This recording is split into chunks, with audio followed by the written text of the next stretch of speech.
Welcome back everyone. And क्या कर रहे हो? ऑफ कोर्स मेरी वीडियोस देख रहे हो। मैं भी क्या डम क्वेश्चन पूछ रहा हूँ। एंड इस वीडियो के बाद भी जाके मेरी ही वीडियोस देखना, क्योंकि बस देखना प्लीज़ यार, फॉर गॉड सेक। एंड आज की इस वीडियो में हम लोग बात करने वाले हैं बोरुटो के बोरुटो एनिमे के बारे में बात करने वाले हैं, लेकिन नारुतो के वीडियो है ये। हाँ, मतलब बोरुटो के बारे में बात करेंगे, नारुतो की वीडियो कैसे। एक काम करता हूँ, मैं भी कंफ्यूज नहीं होता हूँ, तुम्हें भी कंफ्यूज नहीं करता हूँ। दोबारा करते हैं ये चीज़, इंट्रो। तो इंट्रो गया भाड़ में। एंड आज की इस वीडियो में मैं बात करने वाला हूँ नारुतो के न्यू बारियन मोड के बारे में। तो जो नारुतो का न्यू एकदम मोड आया है ना, उसे बारियन मोड कहते हैं। बाय द वे, मैंने पिछली वीडियो में पता नहीं क्यों नहीं कहा था, क्योंकि मैं भूल गया था ऑब्वियसली। एंड आज के इस वीडियो में हम लोग कवर करने वाले हैं कि आखिर वो बारियन मोड है क्या, बारियन मोड एक्टिवेट कैसे हुआ। एंड इतना ज़्यादा मतलब कुरुमा ने कहाँ रिसर्च कर लिया है इस सब चीज़ों की, क्योंकि कुरुमा ने ही ये आइडिया दिया था नारुतो को। तो so thanks for watching and मैं मिलता हूँ इंट्रो के बाद। वेट, ये क्या कह दिया मैंने? कट कर देना प्लीज।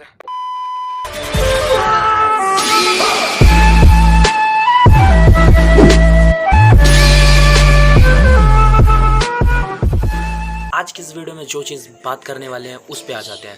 तो हम बात करेंगे कि नारुतो बारियन मोड को कैसे अचीव कर पाया, बारियन मोड को कैसे यूज़ कर रहा है, बारियन मोड की पावर क्या है, बारियन मोड आगे करता क्या है। भाई ओके, नारुतो बारियन मोड। यहाँ पर बारियन का मतलब होता है सब एटॉमिक, यानी कि छोटे छोटे पार्टिकल्स जो कि एटम से भी छोटे हों, यानी कि इलेक्ट्रॉन, प्रोटॉन, न्यूट्रॉन। ओके, मैं तुम्हारा यहाँ पर साइंस का टीचर नहीं बनने वाला एंड तुम्हारा सर दर्द नहीं करवाऊंगा, क्योंकि मेरा पहले ही सर ख़राब हो चुका है इन सब चीज़ों के बारे में सोचते सोचते। एंड हाँ, तुम नारुतो के न्यू फॉर्म को, जो कि है नारुतो बारियन मोड, उसको तुम ऐसे भी कह सकते हो नारुतो न्यूक्लियर फ्यूज़न मोड, क्योंकि न्यूक्लियर फ्यूज़न का मतलब होता है जब दो पार्टिकल्स आपस में मिलकर एक न्यू पार्टिकल क्रिएट करते हैं।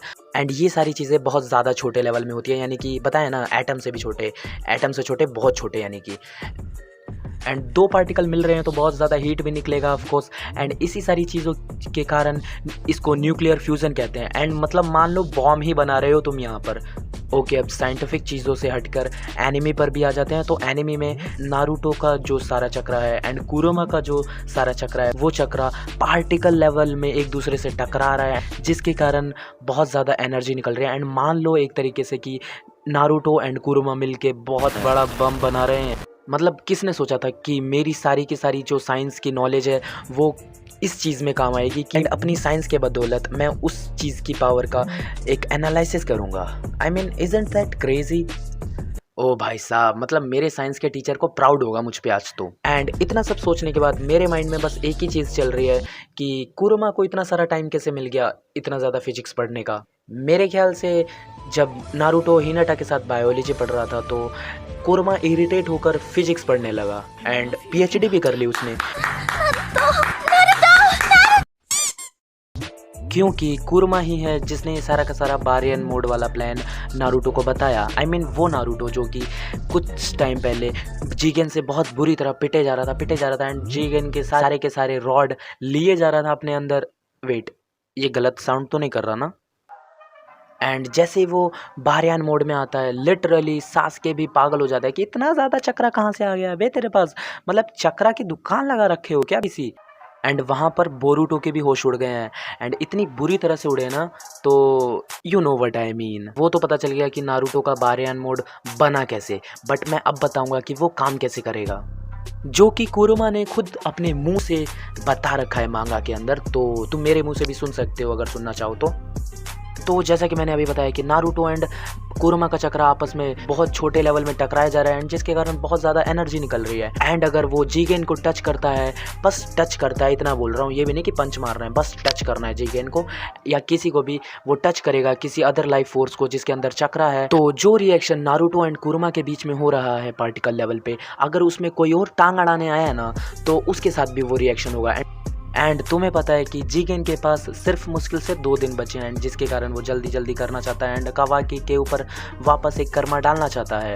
एंड अगर इस हालत में नारुतो ने अगर उसे टच भी करा, जो कि वो करता है मांगा में ऑफ कोर्स, एंड टच करने के कारण ही जिगेन का भी चक्रा उस रिएक्शन में पार्ट कर रहा है। एंड तुम्हें पता है कि सारे चक्रा एक दूसरे से कनेक्टेड हैं, तो जिगेन के चक्रा भी उस रिएक्शन में पार्ट ले रहा है, जिसके कारण जैसे नारुतो एंड कुरोमा का चक्रा जले जा रहा है उनकी लाइफ फोर्स के साथ साथ जिगेन के साथ भी वही होगा। एंड नारुतो एंड कुरोमा के पास तो ज़्यादा लाइफ फोर्स है, जिगेन के पास तो उतना है भी नहीं, उसके पास तो मात्र 2 दिन है। एंड जैसे ही टच करेगा ना अगर नारुतो उसे, तो उसके सारे के सारे टाइम चले जाएंगे एंड मुश्किल से उसके पास बहुत कम टाइम बचेगा। एंड जो कि मांगा में होता है उसके पास मात्र 30 मिनट बच जाते हैं मुश्किल से, जैसे ही वो टच करता है नारुतो को। एंड कुरोमा ने भी बोल दिया है कि नारुतो उसे बहुत गंदी तरीके से पंच मारने की ज़रूरत नहीं है, उसे बस थोड़ा सा टच करते करते हल्के मुल्के पंच मारने हैं, टच करना है बस तुम्हें ले दे के उसे, ताकि उसकी लाइफ फोर्स यानी कि उसका चक्रा इस रिएक्शन में पार्ट ले एंड फलाना ढिमकाना हो सके।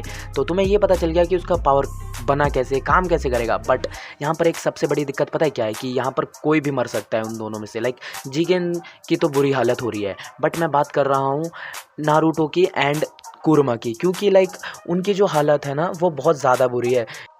क्योंकि ये चीज़ मैंने तुम्हें पिछली वीडियो में भी बताई है एंड अभी भी याद दिलाई तुम्हें ये मैंने चीज़ कि यहाँ पर इन दोनों की भी लाइफ फोर्स जल रही है एक तरीके से देखा जाए तो। एंड अगर इन दोनों की लाइफ फोर्स चल रही है एंड यहाँ पर न्यूक्लियर फ्यूज़न हो रहा है, तो यही सबसे ज़्यादा बड़ी दिक्कत है कि इस रिएक्शन को वो हटाएंगे कैसे, यानी कि क्या करने वाले हैं वो, एक दूसरे से रिएक्शन हटाएंगे कैसे वो, या फिर सीधा रिएक्शन का पार्ट होते होते वो सीधा जल जाएंगे अपनी लाइफ के एंड तक। जैसे कि अभिमन्यु को अंदर जाने का रास्ता पता था रिव्यू के, लेकिन बाहर आने का नहीं। वैसे ही नारुतो के साथ भी है कि नारुतो को बारयान मोड ऑन तो करना आ गया, बट ऑफ कैसे करेगा वो इस चीज़ को। एंड मैंने तुम्हें इस वीडियो में नारुतो के बारयान मोड के बारे में सब कुछ बता दिया, जितना कि मेरे को पता था, जितना कि मुझे पता था।